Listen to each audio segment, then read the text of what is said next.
Está começando mais um Entre Chaves, o seu podcast de desenvolvimento de software. E hoje a gente vai falar sobre design patterns. Esse tema, que é um tema assim bem comum, a gente ouve muito sobre isso, acho que tanto na universidade quanto no próprio mercado. A gente ouve falar sobre padrões de projetos, sobre design, né, de soluções e essas formas aí que são basicamente padronizadas, né, de resolver problemas. E aí hoje a gente vai falar sobre isso aqui, trazendo muita experiência prática, né, pra gente aqui. E claro, Champs comigo. E aí, Champs?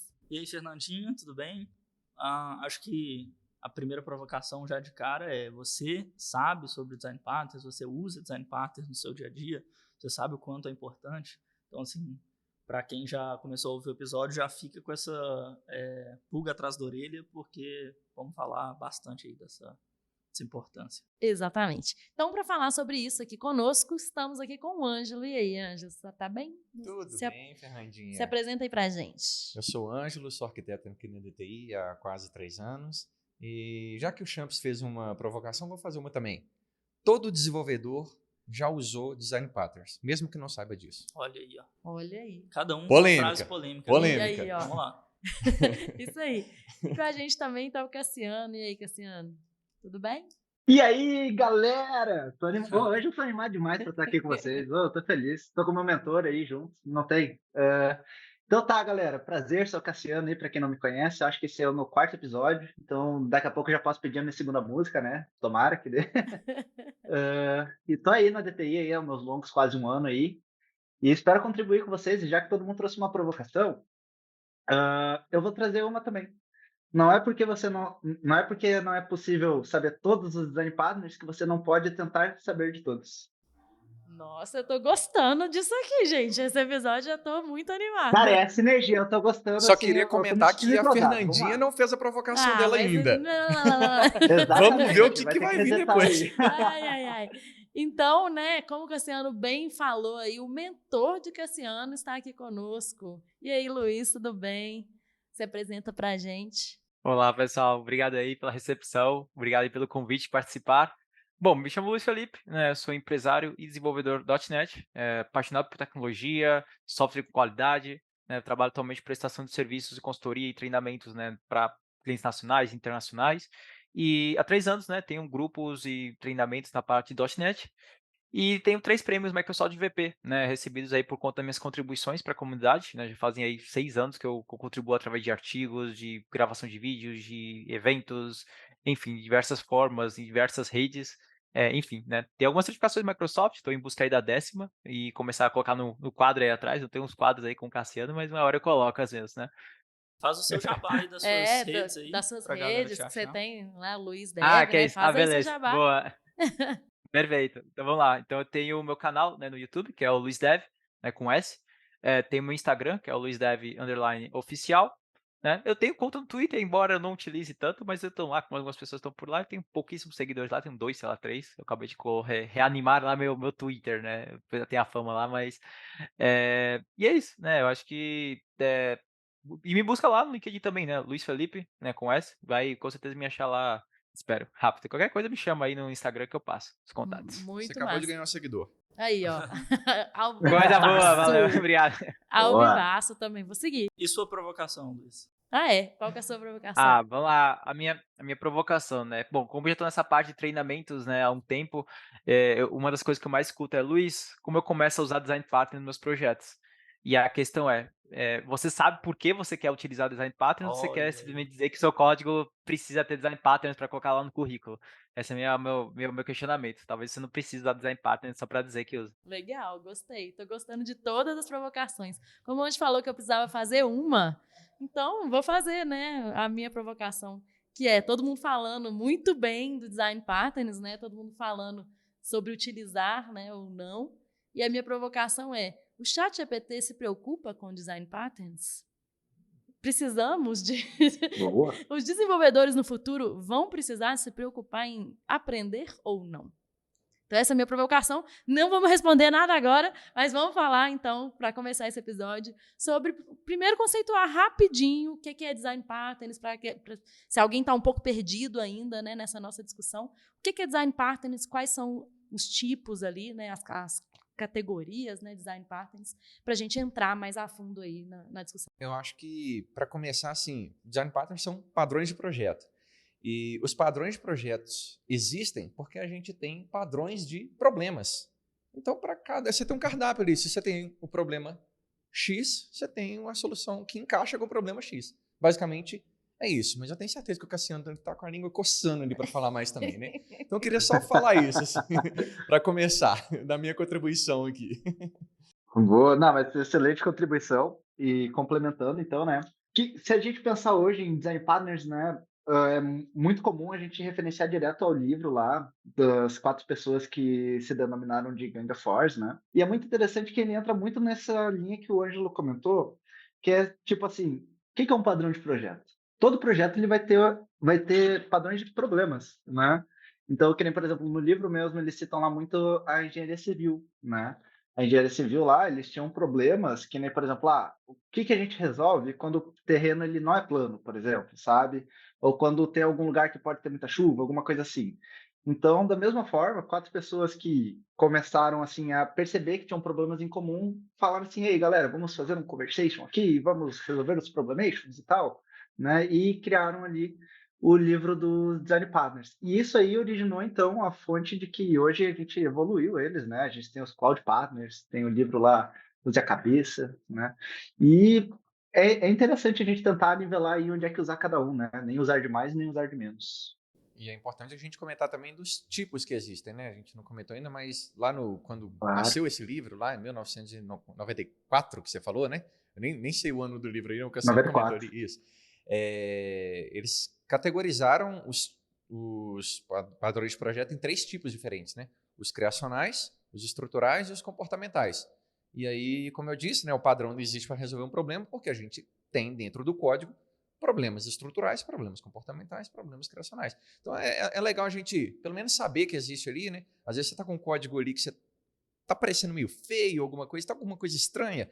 Em que momento que está esse código feio? É na hora que você está criando um objeto?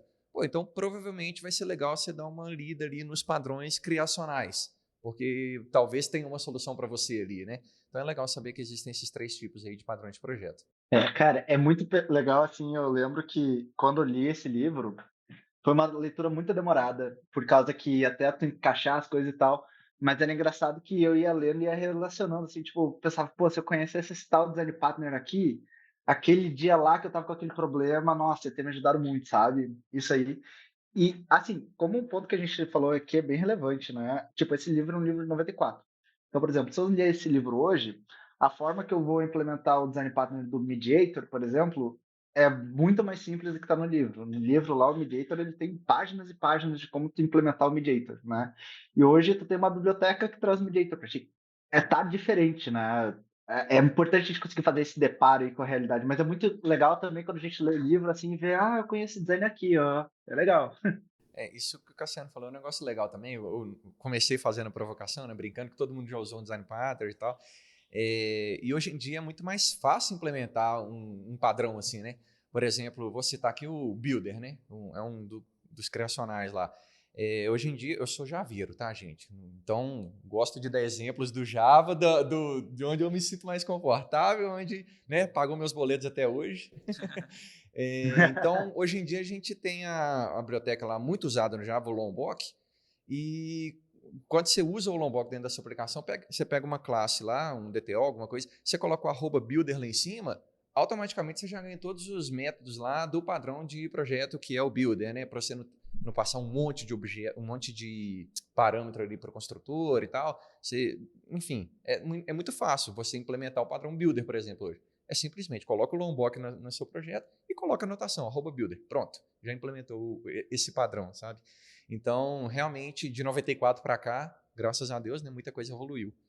Exatamente. Muita coisa evoluiu, com certeza. E até para colocar o Luiz na conversa, eu queria pegar a primeira provocação que cada um fez aqui, mas que ele fez em relação a devemos usar sempre padrões de projeto ou estamos utilizando só porque a gente acha que isso é legal, é bonito, é interessante, nos torna mais, sei lá, legais para a comunidade, sabe assim? Então, eu queria, né, trazendo o Luiz para a conversa, que você opinasse sobre essa provocação que você fez. Perfeito, vamos lá. Geralmente, né, existem alguns sempre existe no final contextos, né, então assim, é diferente quando a gente está falando, por exemplo, de um sistema que a gente sabe que para uma determinada ação a gente pode ter diferentes tipos de abordagem, então falando aí, por exemplo, factory method, né, pô, dependendo do tipo que a gente está recebendo, ou de algum parâmetro dele, a gente vai querer lidar isso de uma forma diferente. Então, beleza. Se você tem, por exemplo, sei lá, 4, 5 tipos diferentes que podem ter diferentes necessidades, pô, realmente você adicionando uma série de ifs, talvez você tenha uma série de problemas aí. Mas, dando um exemplo, será que vale a pena criar toda uma estrutura de, sei lá, a factory ou até abstract factory, dependendo do cenário, quando a gente só tem 2 tipos e sabe que não vai sair desses 2 tipos? Né? Então acaba sendo realmente um overengineering que acaba sendo bem difícil de manter, né? Então tem ainda mais, por exemplo, tem aplicações que são sazonais, né? Eu já trabalhei numa aplicação que era literalmente a empresa precisava organizar um evento interno, a gente era para lá contabilizar os participantes. Então, assim, naquela época, graças a Deus, eu não sabia design patterns, porque senão eu iria provavelmente inventar um monte de coisas. Então aquela aplicação, pô, é uma aplicação sazonal, vai ser usada em um dia, e depois essa aplicação realmente foi esquecida depois. Então, daquele jeito, eu fiz a forma mais crua possível. Eu não usei design patterns, usei o famoso, né, acesso direto na controller, quando diz no .NET, né, pô, diretamente lá a API, e deu certo, e fez funcionar. Mas eu vejo cenários de aplicações que eu passei por outras empresas, por exemplo, na parte financeira, que eram aplicações também sazonais, só que tinha uma estrutura tão complexa, sabe, para adicionar, né. Eu sei que tem gente que fala: "Pô, tem que adicionar um monte de arquivo para alguns padrões, para algumas arquiteturas", e eu concordo, porque quando a aplicação vai crescendo, naturalmente vai aumentando, né, débito técnico se você não cuidar. Só que nesse caso, em aplicação sazonal, realmente era uma estrutura muito grande para algo que era sazonal e com um escopo muito limitado. Então tem bem sempre que levar em conta também essa parte de sazonalidade de software. Tem vezes que ele não vai ser usado, vai ser usado a cada X vezes, né. Até um software que eu trabalhei num projeto que era ser, por exemplo, uma eleição a cada ano de um órgão. Então, pô, a cada ano, tipo, será que você tem que ir com 2, 3 funcionalidades? Então, assim, tem sempre que dosar bem, entender bem o contexto, porque nem sempre você precisa, né, usar todas as ferramentas, né. Exato. E às vezes você também entra, né, como você falou de sazonalidade, até também de uma solução que às vezes não vai ter tanta evolução, né, ou a manutenção dela não vai ser tão constante, né, que talvez você não precise realmente, né, de criar uma estrutura tão gigantesca e tão robusta para um negócio que, pô, ninguém vai ficar dando manutenção naquele código, ninguém vai precisar, sabe?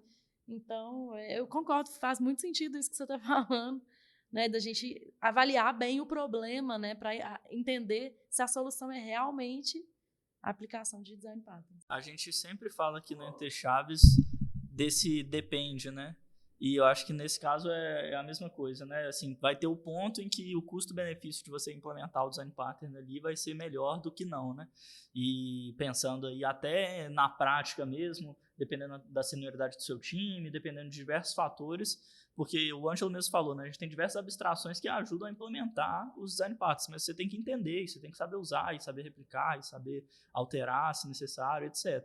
Então, assim, tem sempre que chegar nesse ponto aí de custo-benefício, né? Mas fazendo esse adendo à parte, a gente pode falar do porquê foi bom usar das nossas experiências ou não, né? Mas agora eu acho que, meio que fazendo uma provocação assim, sabe? Eu percebo assim no mercado dois pontos. Ou a pessoa tá design patternizada, digamos assim, tipo, a pessoa vai dizer assim, eu tô usando design pattern para tudo, né? Ou então a pessoa simplesmente aceita o fato que são muitos design partners, deixa isso para lá e não usa nenhum, sabe? Isso eu vejo um problema. Principalmente em situações onde é que claramente o design partner computacional ele caberia como uma luva, sabe? Um exemplo muito bom, inclusive é um design partner que eu uso muito, que é o Strategy. O Strategy, ele muitas vezes quando tem que fazer uma tarefa em fluxo, ele entra muito legal, né? E recentemente, por exemplo, eu estava com uma tarefa muito simples, né? Que era replicar o Microsoft Analysis Service, o Azure Analysis Service, né? Só isso aí, coisa boa, né? E aí a gente tinha que fazer várias etapas lá para fazer uma transformação de um dado, né? E era um trabalho em equipe, a gente ia ter que mexer cheio de fiel, até dando abre aspas aí, dar um apoio lá para minha equipe que estava comigo lá, que era muito boa, né? Que era a Ana, a Rafaela lá e a Isa. Cara, a galera pegou a gente trabalhou em cima desse design partner, a sinergia da equipe ficou muito bacana, porque, tipo, a gente montou a arquitetura do design partner, né? E cada configuração da análise service se transformou em um item da strategy, né? Então, se eu quisesse adicionar etapas, era só adicionar um strategy e eu não ia quebrar nenhum ACP, por exemplo, né? Entrando já em Solid. Mas, por exemplo, ele trouxe qualidade, facilidade e velocidade para o meu desenvolvimento, sabe? E é um design partner que eu vejo pouca gente usar. E eu cansei de ver assim, projetos que eu olho assim, pô, aqui poderia ter um design partner computacional, sabe? E aí não tem. Então, é uma reflexão que eu trago assim para quem está escutando a gente, né? Pensar, pô, eu tenho uma solução complexa, será que não existe algum padrão para isso? Eu tenho um caso bom que o Cassiano foi lembrando ali de quando ele usou o design pattern, encaixou bem. Eu tava lembrando aqui de um que eu trabalhei num projeto onde a gente usou um design pattern e foi assim, uma bosta. Porque vou até puxar dois tópicos aqui ao mesmo tempo, né? Um quando não usar e o outro de que o que eu falei no início, né? Acho que todo mundo já usou o design pattern ou não. Quando a gente trabalha com Java, Spring, aí eu falando Java de novo. Quando a gente trabalha com Java, Spring, o Spring Boot hoje usa muito o Design Pattern. Se você estudar um pouco a mais como que as coisas funcionam por trás do Spring, você vai ver que lá tem o tal do Builder que eu acabei de falar aqui, tem Factory, tem Singleton, tem Strategy, tem tudo lá. Não, tudo não, né? Mas tem bastante coisa lá dentro do Spring. Então, naturalmente, você já vai usar muita coisa, sabe? E aí o que a gente fez, cara, que a gente estava usando Spring na nossa aplicação e a gente implementou o Factory. Então, em vez da gente, do código, o próprio Spring, criar os beans, né, que ele chama lá dentro, os componentes, os serviços e tal, a gente estava fazendo isso na unha, sabe? Aí quando eu cheguei no projeto já estava assim, eu ainda discuti um pouco, eu falei, não, cara, mudar agora também vai dar muito mais trabalho, né? Vamos fazer o seguinte, vamos continuar do jeito que está. Mas para a gente criar uma nova classe, a gente tinha que cara, é muito simples fazer isso no Spring. Você declara a sua classe, coloca um @service lá em cima e está tudo certo. E você já pode usar, injetar em outras classes e funciona muito bem. A gente tinha que fazer isso, a gente tinha que ir lá no Factory, declarar, chamar o construtor. Às vezes o construtor está chamando um parâmetro diferente, a gente tinha que passar esse parâmetro também, sabe? Então a gente usou o Factory e a gente piorou a manutenibilidade do código. Então, não foi legal. Foi um exemplo assim do que não fazer. Sabe? Você está trabalhando com o Spring, cara, deixa que ele faz. Ele nasceu para isso, né? Massa. E o outro exemplo que você falou que ia dar? Não. Aí o que eu ia falar era isso. Que às vezes o próprio pessoas... Spring Entendi. já faz muita coisa. Então, por isso que eu comentei no início que a gente já usa o Design Pattern, mesmo que a gente não saiba, né? Você está usando Java Spring, você está usando um Design Pattern. E o que não fazer é, por exemplo, isso que eu comentei aqui do Factory, né? Cara, ele já está fazendo. Deixa ele fazer. Você não precisa ficar reimplementando tudo, porque você, igual a gente comentou aqui, acho que você comentou no início, né? A Fernandinha comentou, a gente usa por status ou porque precisa mesmo. Alguém comentou isso aqui no início. Então, acho que é um exemplo aí do que não fazer, sabe? Isso quebra até uma ideia de, tipo assim, né? Vamos usar mais as abstrações a nosso favor, que já existem, né? E quebra uma ideia de que é muito difícil você implementar o design patterns ali. Às vezes, igual você falou, é um arroba que você vai colocar lá e vai ser muito fácil. Talvez a barreira de entrada aí é você entender ali como que funciona e quando aplicar, né? Mas implementar, de fato, talvez seja a parte mais simples, no final das contas. E mesmo quando não tem, né, esses arrobas, tem alguns padrões que são bem simples mesmo de implementar, né? O próprio Factory é simples, o Singleton também é. A gente pode até fazer um jabá, a gente não tá ganhando nada para isso, né? Mas tem um site que é o Refactoring Guru, que o site é sensacional. Eu gosto. Oi? Eu gosto.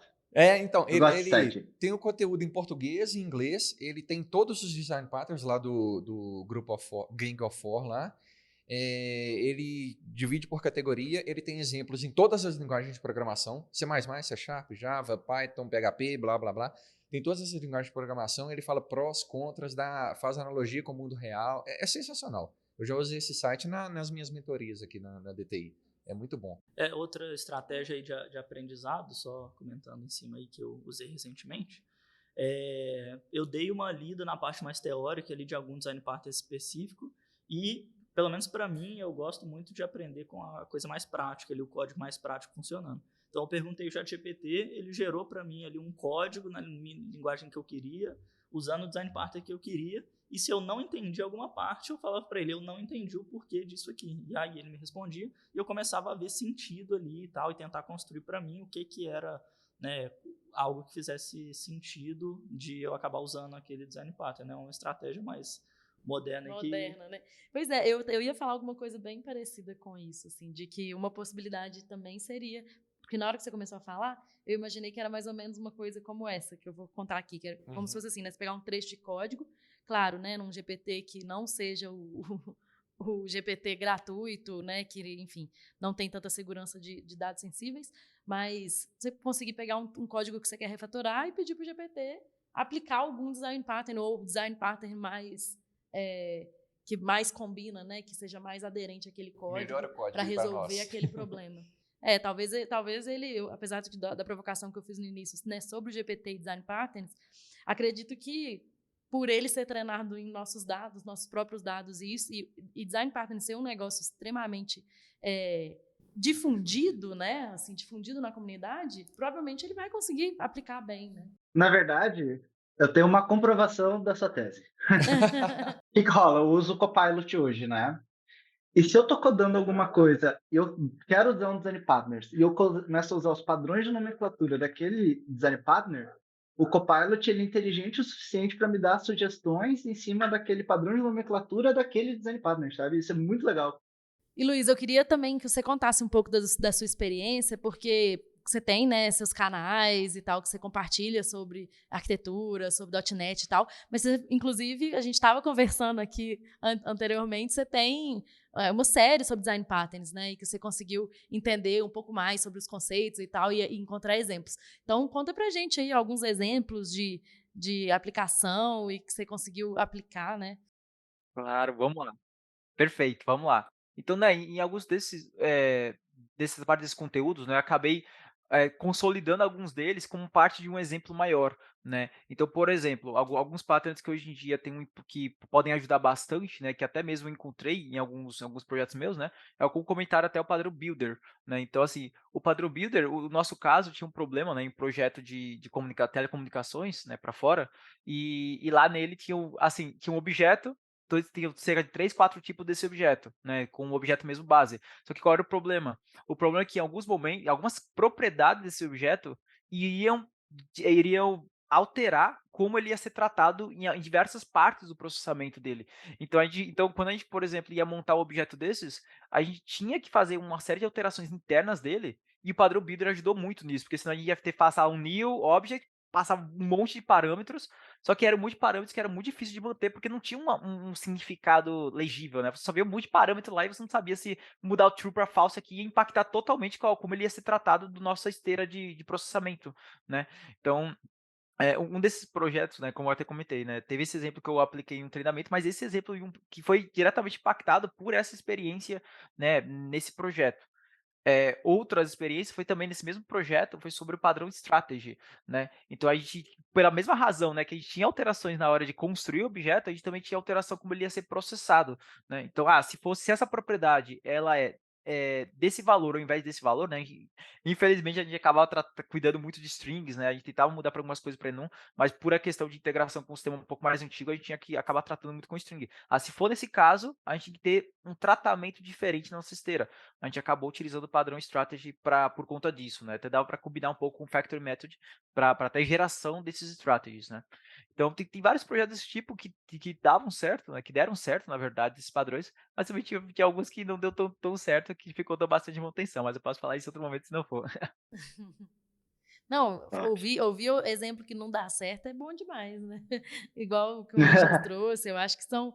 Claro que a gente ouvir exemplo que dá certo é ótimo, né? Mas eu acho que é até mais valioso a gente ouvir exemplo que não deu certo. Tipo, gente, ó, você tem uma situação assim, parece que você deveria usar, mas não usa não, porque a gente tem, né, isso e essa desvantagem. Eu acho que uma coisa que eu vejo muitas vezes assim, rolar no mercado hoje em dia é a galera errar no lugar de errar. Por exemplo, se eu quero saber como um design partner funciona, eu não deveria fazer que nem, por exemplo, vamos pegar o Abstract Factory Method, né? O Abstract Factory, ele é um dos design patterns mais complicados que tem, porque ele é um factory em família. Ou seja, cara, eu até hoje eu nunca passei por uma situação onde é que eu precisava realmente colocar esse cara, sabe?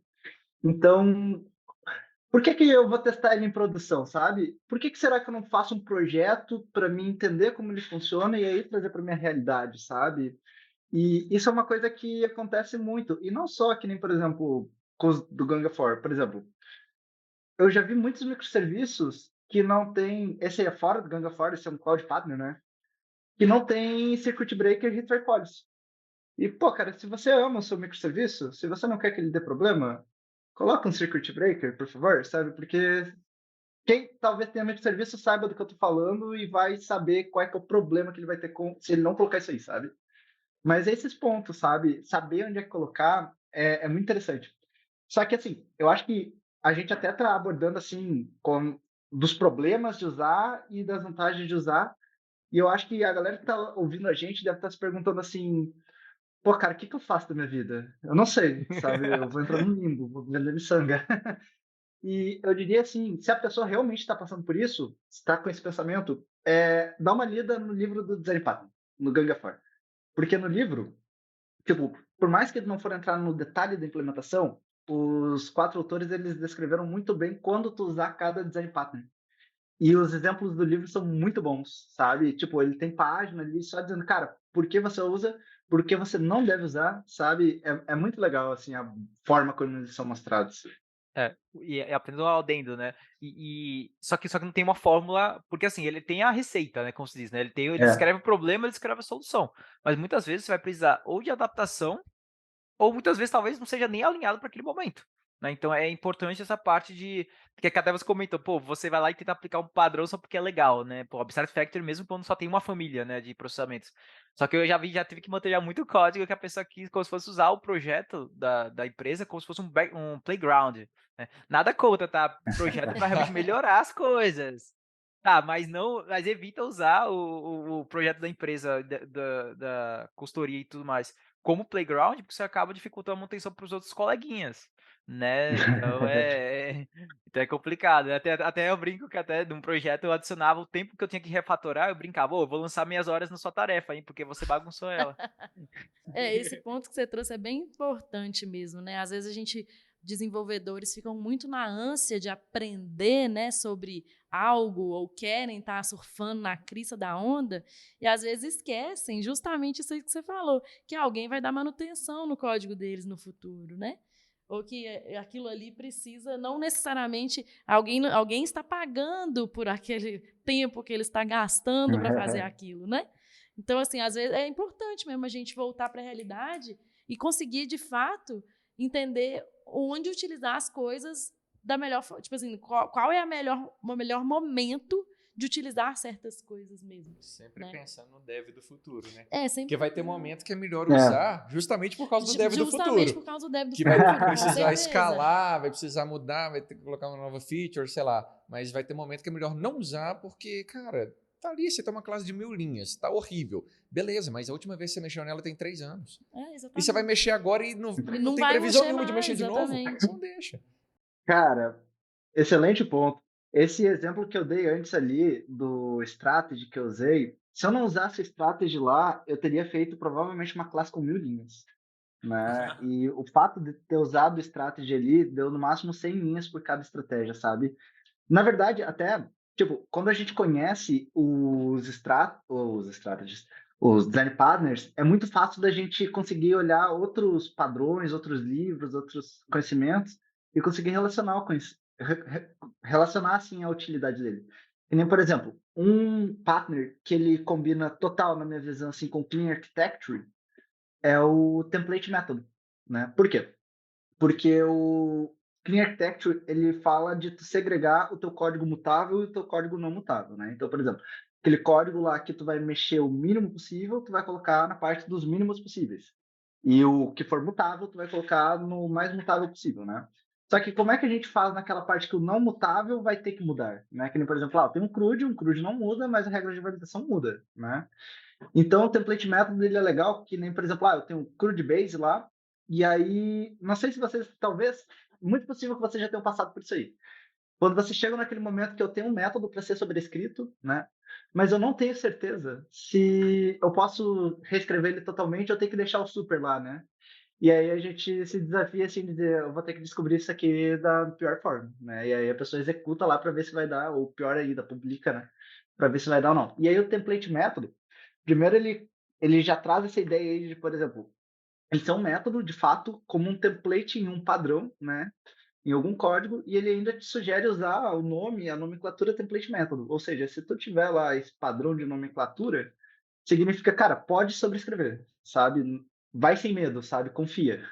E isso é muito legal, né? Ele comba bem com o Clean Architecture. E é muito bacana exercitar ele e mais outros. Que nem, por exemplo, tem design patterns que são simples. Que nem, por exemplo, o prototype. Eu acho que muito difícil alguém nunca ter passado por uma situação onde a pessoa precisa clonar esse objeto, né? Então, eu tenho um objeto aqui e eu preciso clonar. E aí a pessoa coloca lá no Google, aí o Stack Overflow não dá uma solução boa, e daí o cara se cansa e vai lá e vai criar um novo objeto. Só que normalmente as linguagens de programação hoje, elas já têm suporte padrão para o prototype, né? Se eu não me engano, no C# agora me fugiu a palavra, mas é os na própria classe tem lá um this.means, não sei o que, means object, um negócio assim, né? Ele simplesmente vai aplicar o prototype do teu objeto. No JavaScript também tem, imagino que o Java também, o Ângelo aí pode me corrigir, mas deve ter também. Então, tem coisas que são simples de usar, sabe? Não são tão difíceis assim. Isso é bacana de pensar. Eu ia comentar que conhecê-los, né? Pelo menos uma experiência pessoal minha, é que de conhecer eles assim, e ler sobre, aprender um pouquinho sobre, você não precisa virar um especialista ali em como implementar cada um deles e chegar e falar, não, eu implementei o Abstract Factory por causa disso, disso e disso. Mas quando você conhece, né, e tem contato com esses tipos de padrões de projeto, acho que assim, você abre sua mente para mais possibilidades ali na hora de escrever o código puramente, assim, né? Então, assim, às vezes você vai até implementar ali algum tipo de abstração, de herança, de qualquer relação ali nos seus objetos, que não necessariamente você vai nem aplicar um design pattern específico ali em mente, mas você vai ter a capacidade de pensar em soluções melhores por ter tido contato com Sabe que essas existe, soluções, né? É. Exatamente. E justamente porque eles são justamente para resolver problemas comuns, né? Então, se a gente pelo menos souber de quais problemas comuns eles resolvem, às vezes a gente não precisa nem ser especialista mesmo, mas entender que, eu já ouvi falar que, deve ter um negócio aqui para isso, um padrão de projeto para isso. Vou lá dar uma lida. Mas aí eu queria até trazer, justamente nessa parte do conhecimento, a provocação que eu tinha feito no início, sobre futuro, né? Sobre assim, porque a provocação que eu fiz relacionada ao GPT e a própria tecnologia, né? E como que as inteligências artificiais vão evoluir, né, no futuro, em relação a, será que a gente está falando aqui esse episódio inteiro, tanto que é importante sabermos sobre. Talvez não precise ser especialista, mas saber alguns padrões, talvez os mais populares, ou, enfim, né, saber os problemas que eles resolvem. Mas será mesmo que a gente vai precisar continuar sabendo sobre isso? Por que eu estou dizendo isso? Assim, se realmente, em algum momento, a gente vai parar de precisar saber esse tipo de coisa, porque um GPT da vida vai resolver qualquer problema para a gente.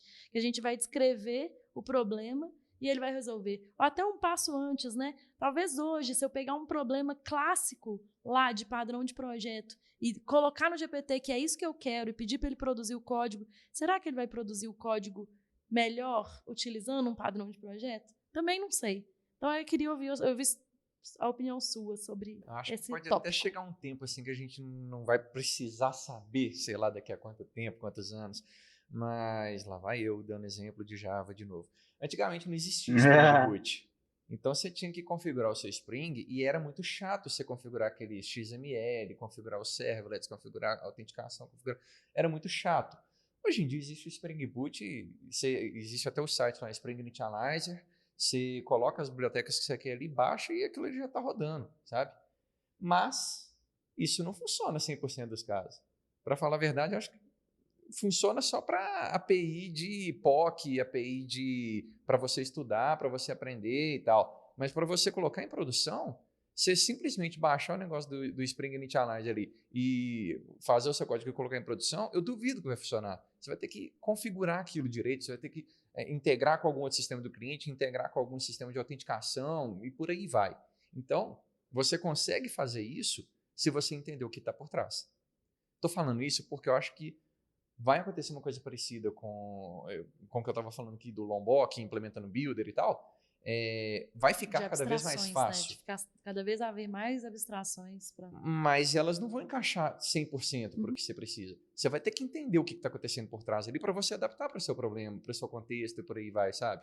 Então, acho que a importância de entender o conceito é essa. Mesmo que você consiga usar de forma fácil, não é por causa disso que você vai usar. Você tem que entender o que está por trás, se precisar adaptar alguma coisinha ali, entendeu? Você tem que saber a teoria da parada para você conseguir atuar, sabe? Então, acho que o papel do dev está aí.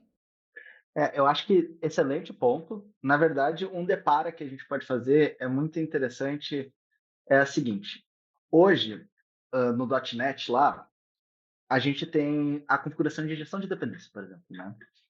E lá a gente consegue colocar o design partner do singleton automático, né? E a questão é que ele funciona muito bem, mas não é a melhor forma de tu usar o singleton. Por exemplo, a forma que o Serilog usa. O Serilog é uma biblioteca de log, né? Onde ele usa o design partner do singleton, de forma que sempre referencia a tua classe sem ter que injetar ela por dependência. Né? Porque até nessa parte do .NET que eu estou falando de gestão de dependência. Então, se eu quero alguma coisa assim, então eu vou ter que injetar por dependência. E se eu implementar o singleton nas normas do singleton, né, sem essa ferramenta auxiliar, eu não preciso mais injetar por dependência para daí ter um singleton, sabe? Eu acho que tem esse ponto. Apesar de que, assim, né, Fernandinho, um ponto que tu levantou é o meu medo de todo dia. Tipo, eu penso assim, cara, em um ano de ChatGPT, esse cara tá fazendo coisa pra caralho, sabe? Ele já tá fazendo mais de um ano que eu fiz em toda a minha vida. Então, imagina ele daqui em 10 anos, sabe? E o no-code? Tipo, olha o Assim, Flutterflow aí. esse tipo eu fiz a provocação, mas assim, esse tipo de provocação ela é comum para qualquer coisa, né? Não só sobre design pattern, mas sobre codar, né? Sobre o ato de codar. Né? Talvez um dia a gente não precise mais. Mas eu acho que esse ponto que o Ângelo trouxe, eu acho que ele é bem real, que é tipo, no sentido de copilots ou ferramentas, por exemplo, recentemente foi lançado o Duet do Google, né? Duet AI, que é basicamente também um copilot do Google.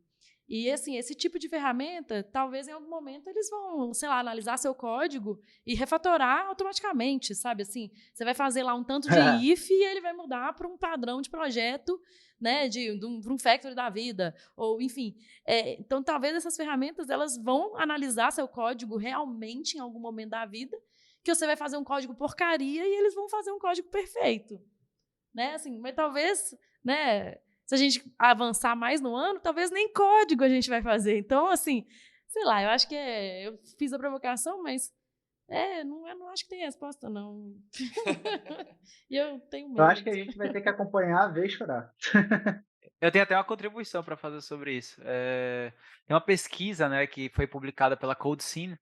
Ela investigou cerca de 39 empresas, né, código proprietário. E aí eles começaram a notar, né, basicamente essa pesquisa focada em débito técnico. Né? Então, quando a gente fala aí muito de geração de código automático, a gente já estava questionando a questão da qualidade desse código. Será que ele está realmente para o meu contexto? Será que ele está indicando a melhor rota? Né? E atualmente, para esses projetos, até 42% do tempo do desenvolvedor ele é utilizado para débito técnico. Né, nesses projetos. E eu acho que ao longo de nossa jornada como programadores, né, pessoas de tecnologia, eu acho que a gente vai reconhecer essa métrica em algum dos projetos, né? Aquele famoso, a gente passa mais tempo apagando incêndio do que realmente programando novas features, novas funcionalidades, né? É como se fosse uma cascata, a gente passa de um sprint, entregou, show. Quando a gente começa a trabalhar na outra, começa a vir os bugs da anterior. E você vai implementar um pouco mais de feature, acumula os bugs das duas. Então isso começa a acumular. Então tem equipes que realmente elas passam basicamente o tempo inteiro tratando débito técnico. Então se a gente está falando de código gerado automaticamente, a gente vai ter que conversar também para, tá, em quem vai manter esse débito técnico? Quem vai gerenciar esse débito técnico? Vai ser nós.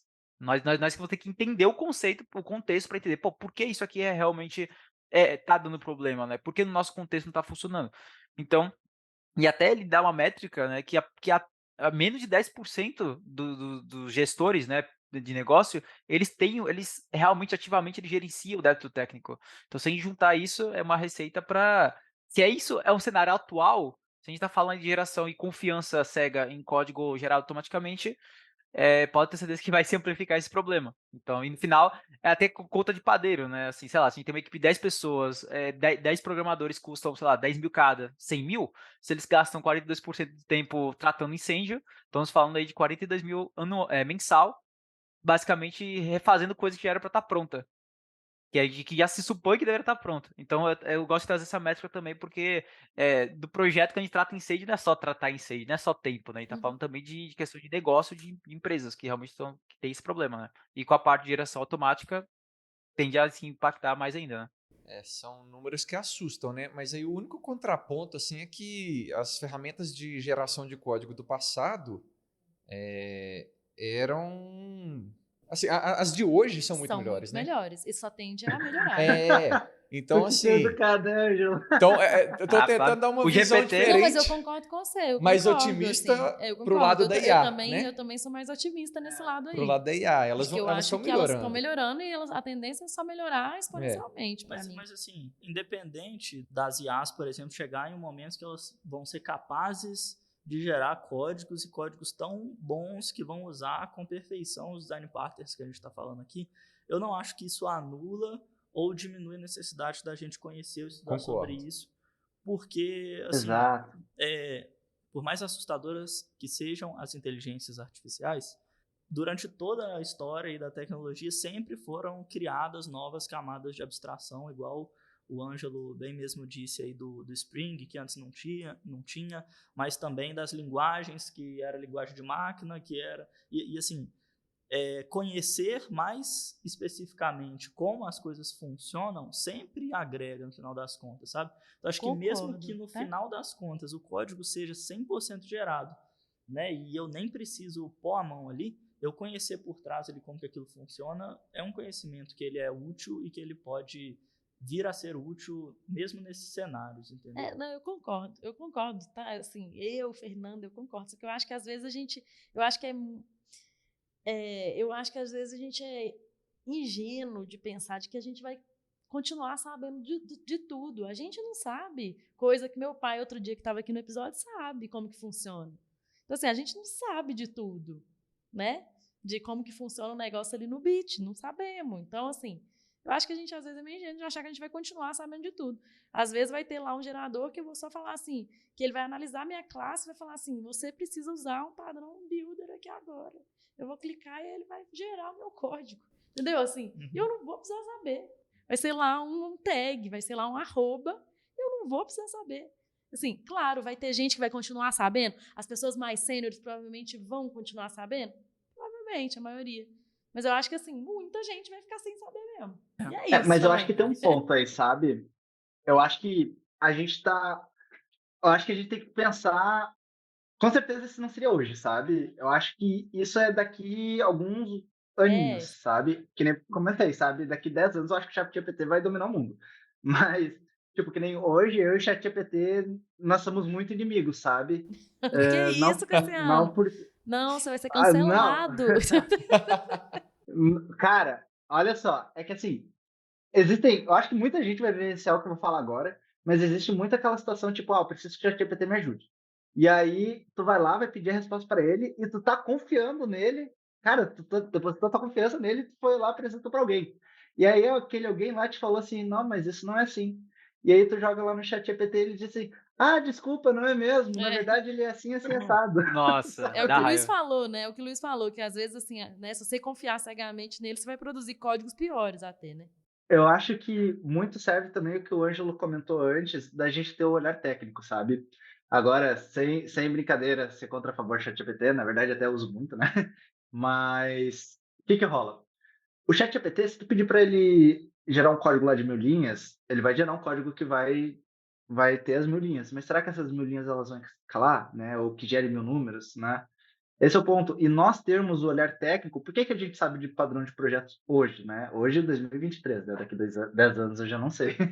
Mas hoje, a gente tem a capacidade, nós principalmente como arquitetos, de olhar para aquele software lá e dizer assim, tá, ChatGPT, isso aqui que tu me gerou, ele é bom. Até porque a gente não coloca ainda a inteligência artificial para criar as coisas para a gente. Ela tá aí para nos ajudar a gente, né? Então, para nos ajudar, ele pode gerar uma demo e a gente avaliar que dizer assim, isso aqui tá fazendo, tá de acordo com o builder mesmo, sabe? Isso aqui vai escalar. Eu acho que esse é um deparo, sabe? Daqui a 10 anos daí eu já não sei nem se eu vou estar vendendo isso. Eu acho que para fechar até, eu acho que um bom deparo que dá para fazer assim é o design partner como o tio do Homem-Aranha, sabe? A frase famosa dele lá que ele diz assim, com grandes poderes vem grandes responsabilidades, sabe? Porque design partners ele não é popular e não é um dos livros mais vendidos à toa, né? Tipo, ele tem uma excelente função, mas a gente tem que saber usar com responsabilidade. E com certeza entre saber ou não saber, o melhor é saber. A questão é, aí, a partir do momento que tu sabe, vai de tu saber colocar no lugar certo, né? Mas, indiferente de tudo, eu tinha até uma estratégia um tempo atrás que eu coloquei assim, não, todo mês eu tenho que estudar um design partner, sabe? E assim, em um tempo X lá, até hoje eu não sei todos, mas eu ganhei um bom case ali de ferramentas que me ajudam hoje no meu dia, sabe? Então é uma ideia que dá para trazer para o desenvolvedor. Não custa nada pesquisar lá 15 minutos por dia para um design partner, sabe? Boa. Mais alguma coisa, Ângelo, que você quer falar? Sim, Luiz, concordo tem mais plenamente. alguma Pra coisa? fechar aí. Não, não, meu foco era provocação mesmo, sobre questionar, sempre ser crítico, sempre analisar se precisa, se não precisa, porque e não vai ter receita de bolo perfeita, né, para você saber quando aplicar ou quando não aplicar. Provavelmente se a coisa assim tá ruim de manter, provavelmente é porque tem alguma coisa errada e vale a pena dar uma investigada, né? É tipo usar os design patterns como um livro de receitas. Você não lê um livro de receitas do início até o fim. Não sei que você queira virar, sei lá, um cozinheiro, né? Mas no caso, você vai ver, pô, eu quero fazer um mousse. Você vai lá na página do mousse, página 57. Design pattern é a mesma coisa. Se você tá com problema de ficar criando novas instâncias, você vai buscar um design pattern criacional. Se tá com algum problema aí em relação à estrutura das suas classes atuais, você vai buscar um estrutural e assim, a mesma coisa com o comportamental. Então, tem essa mentalidade de usar mais o design pattern como se fosse um livro de receita. Então, como se fosse um livro de ponta a ponta, né? Que é bom você ler tudo, claro, mas não tentar ficar sempre, ficar querendo aplicar em tudo, vai sempre de acordo com a necessidade. Eu acho que não Só precisa um ler adendo. tudo, mas igual o Cassiano comentou ali, eu mesmo já fiz isso, criei um repositóriozinho, criei um projetinho em Java, para variar, que eu implementei todos os design patterns lá, sabe? Coisa pequenininha, só para memorizar um pouquinho. Uhum, Então, sim. é uma coisa simples de fazer que Eu ajuda pra caramba. acho, assim, curiosamente, eu odeio livros, mas eu adoro livros técnicos. Mas o livro do Design Partner é muito o que o Luiz falou, sabe? Tu tem que estar muito querendo ler, sabe? Que é um livro muito difícil. Boa. Então, com essas dicas aí valiosas, com esse tanto de experiência que a gente, né, compartilhou aqui hoje, é isso aí, galera. Design patterns, utilizando com responsabilidade, como todos falaram, é Faz bem. importante, né, saber uma coisa ou outra, saber os problemas, né, principalmente. E é isso aí. Valeu, galera. Valeu, galera! Fala, galera. Valeu, pessoal.